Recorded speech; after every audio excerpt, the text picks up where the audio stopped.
Welcome to this FrostPunk 2 video. Okay, so we are going to be doing story mode and we are going to do a new story. Now what I'm going to show you over the next 25 minutes or so is how to get an achievement within this prologue. Now if you've never played before, you should be playing on Citizen, certainly not Officer Steward or basically the most extreme version of difficulty.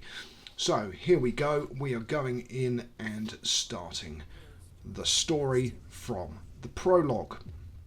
So press any key to continue.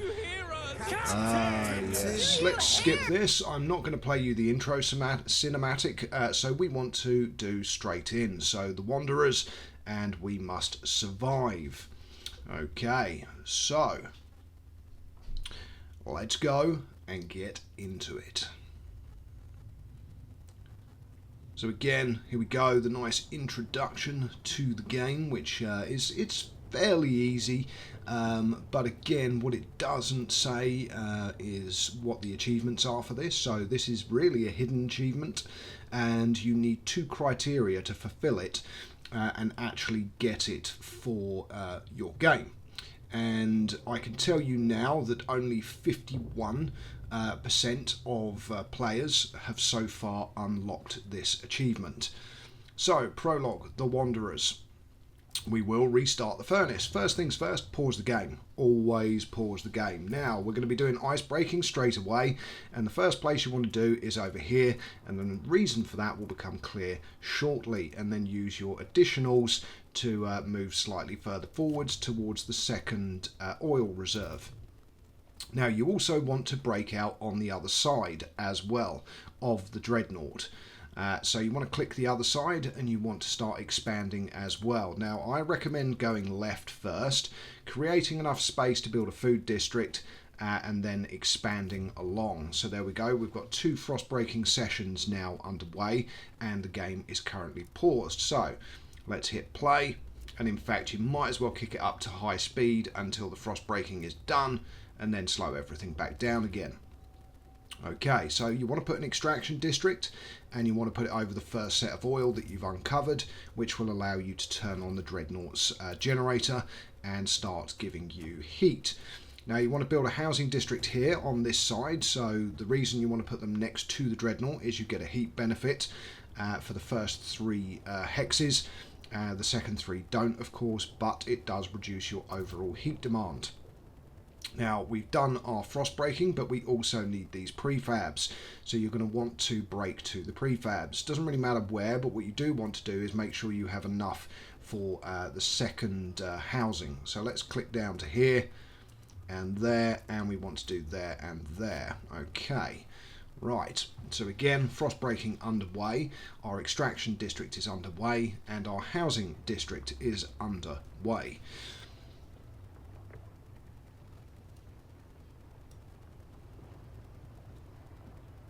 I mean, at this point you can kick the game into high speed again, but obviously we've got minus 53 food, minus 30 housing.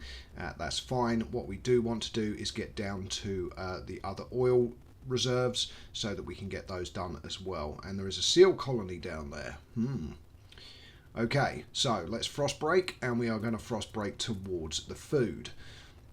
Now I always leave a 3 hexes for building the district, because in the prologue the districts are 3 hexes in size.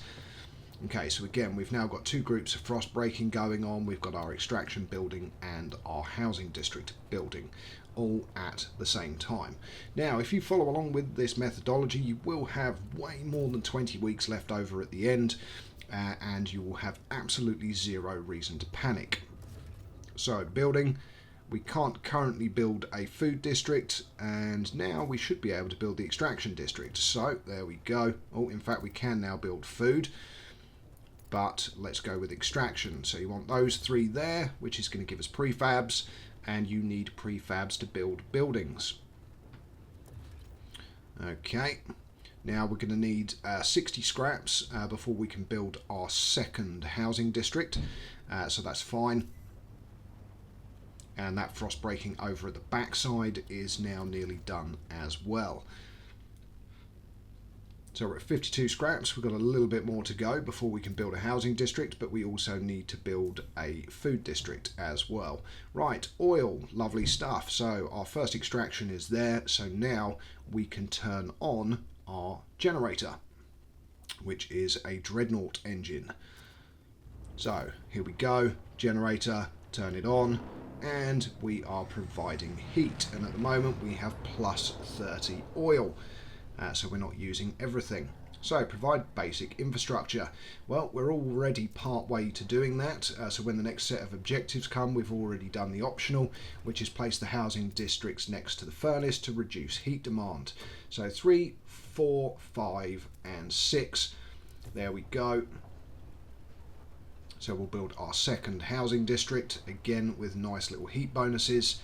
And we're going to want to uncover our second oil field relatively quickly, but we don't have any scraps to be able to do that yet, so we might as well speed up the game a little bit. There we go, and slow the game back down again. Right, so the second housing district is nearly built, and we can now build our first food district. So there we go. Now we can't do frost breaking because of course we need scraps, but now we can because we just literally got more scraps because another week went by. So we can either go to that or we can go to that for materials. And we want to break towards the next food as well. So there we go. More frost breaking. Gain access to food. Yes, indeed. Well, that's why we're building our first food place. So our first food district.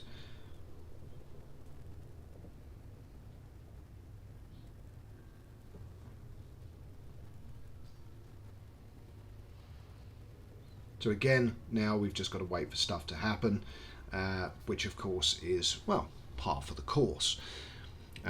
Especially when you're waiting for resources to be able to do stuff. Now we're up to 50 scraps. We are slowly building up.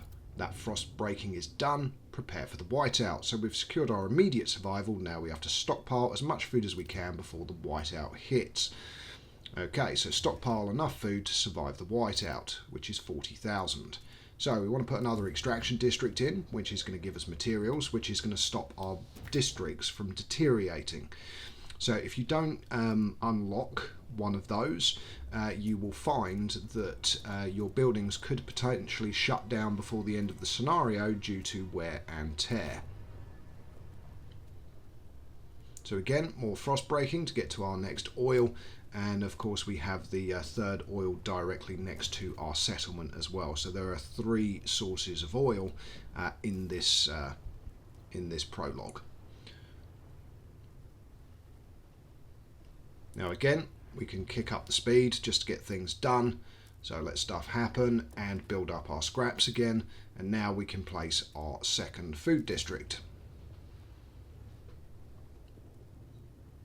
And now we're going to start collecting food and it's going to start going into storage. But we also need to frost break to that third oil supply as well.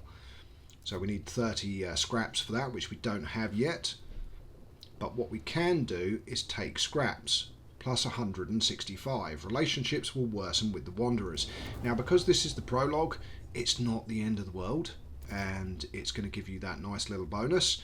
So we can now frost break, and we can break over to where the oil is. Now, which tiles you do here doesn't really matter, because you're not going to be expanding anyway. Now, that food district is building, and we're going to have this farmer basically saying, oh, it's the same as always, the soil is depleting. Yep, there will indeed, that's fine. That lovely industrial hothouse is going to be able to grow us some food, and this place is getting us parts. So as you can see, we're at plus 70. So we want to do some more frost breaking because we want to get access to this food and down here as well. So again, want to make it so there are 3 tiles, that's fine, and then down we go into this crevasse so that we can get another food district put in, and then we should be golden. Our oil is currently at 0, which is fine. So again, speed up time. Okay, 66 weeks to go. Our food will be collected at 153 weeks. That's fine. We want to do more frost breaking. So there we go. And we might as well come back up this way as well. Why not?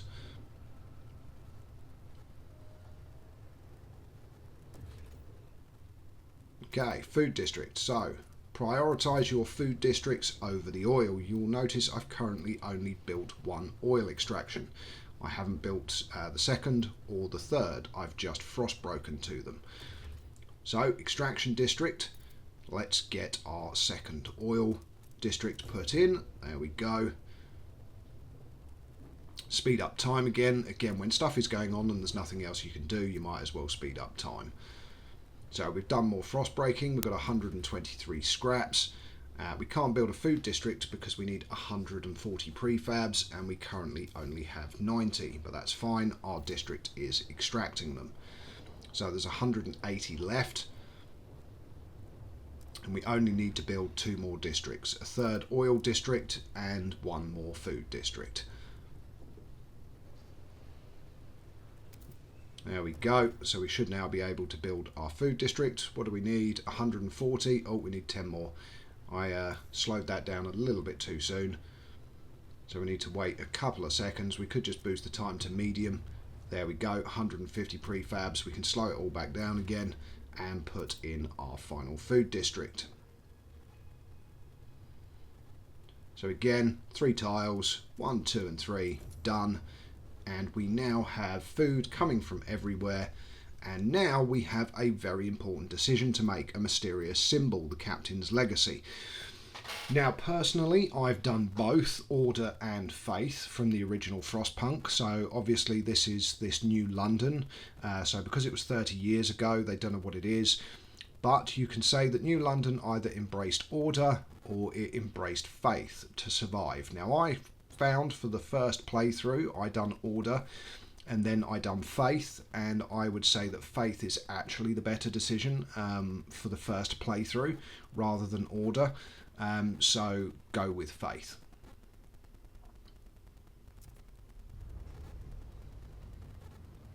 And one of the benefits of Faith later on, which you will see when I start doing my tips videos for the main storyline, so chapter 1 and forwards, the ability to have prayers which boosts trust in your city is a very valuable asset to have. Now, 39 weeks we are going to be done, and we've got 56 weeks to go.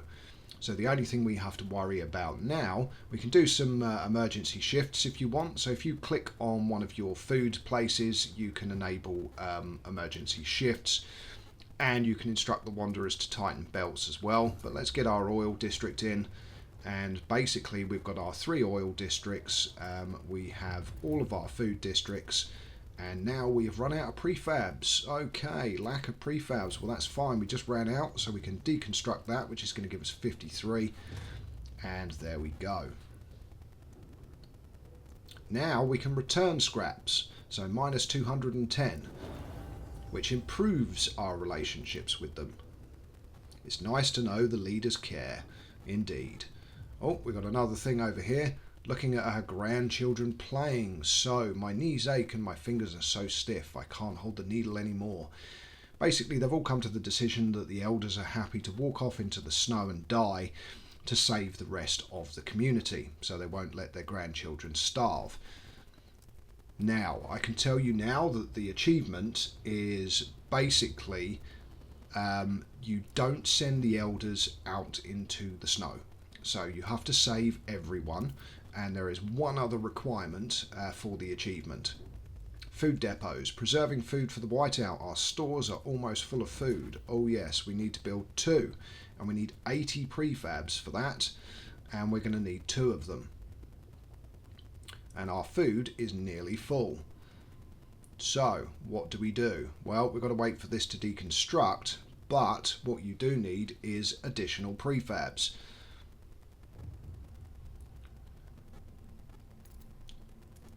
Food stockpile hub, build, and now we're left with only 30 prefabs.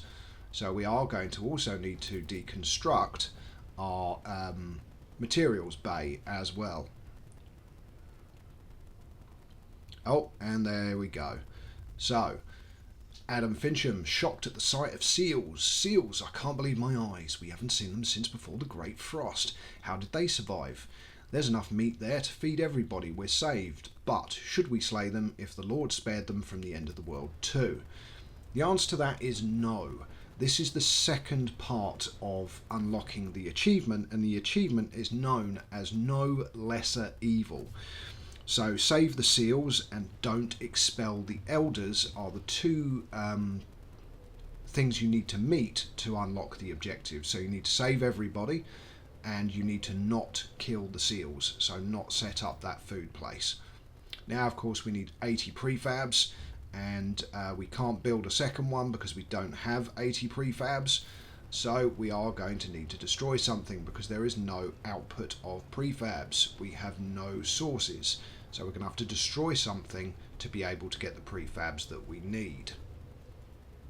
Now you could destroy an oil district, but no. What we can do is we can destroy this. It's an extraction district. Obviously it has iron remaining, but it's going to give us 53 prefabs and 38 scraps to decommission it and deconstruct it, which will then allow us to store the food.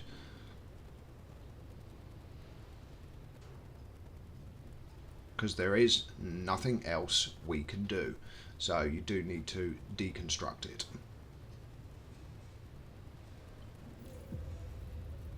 Colder season, heat demand has increased.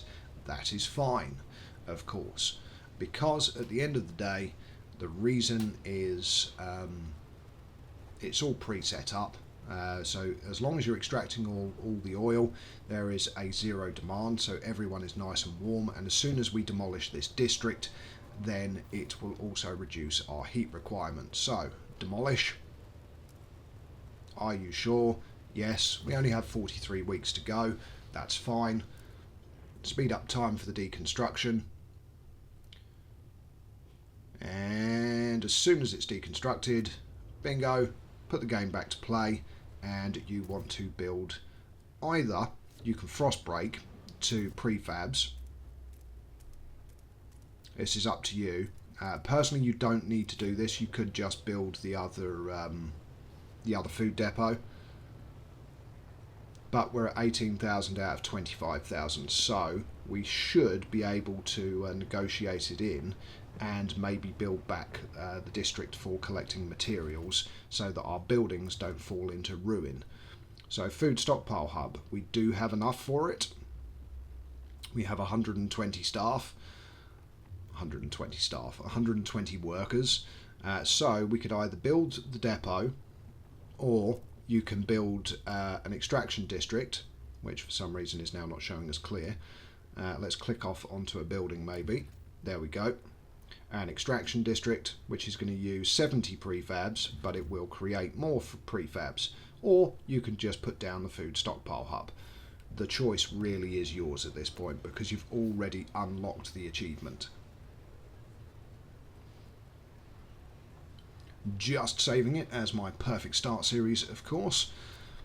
Seeing as I've had multiple playthroughs, you can see by the number of saves that I've got. The work I put in so that you guys don't have to work as hard.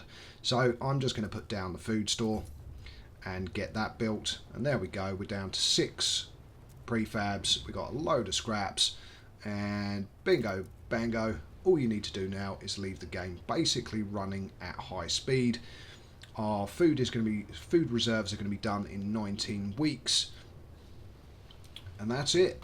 There is really not much else to do here at this point. You have ticked off everything you need for the prologue. But of course I will show you all the way through to the end, rather than just cutting out the footage. So as you can see, materials are scarce, so we are at minus 140, whereas we do have enough people to do it. So run the game at high speed. We are okay for heat. Heat is currently at minus 20, so it's a little bit cold, but that's fine. build up to the food reserves, the whiteout draws near, a sacrifice. So this is where we can't slaughter the seals and they blame us for not making the decision.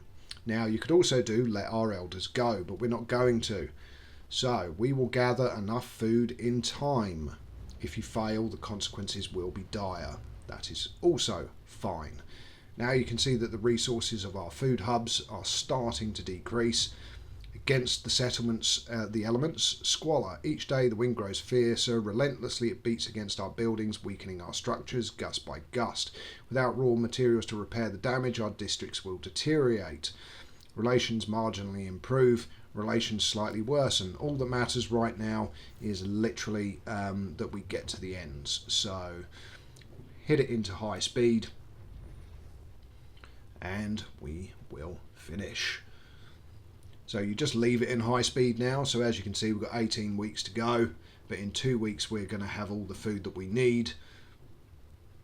And what you could actually do at that point is deconstruct one of the buildings, but now we wait. Now, as far as I can gather, once you hit this point, it doesn't really matter if your buildings start falling apart. You can do it so that you have all of the structures in place plus your material demands, but at the end of the day it's not 100% necessary. This is just for getting the achievement. You want to make sure that you don't send the elders away and you do not kill the seals, and you will get, as I said, the achievement is called No Lesser Evil, which is saving the seals and you don't expel the elders. And there we go, the whiteout is here, and as you can see the oil district shut down just as the whiteout hit, but the heat requirements are minus 890 anyway, so it literally makes no difference. And there we go, you have successfully completed the prologue. Until next time, all it leaves me to say is good morning, good afternoon, good evening and good night.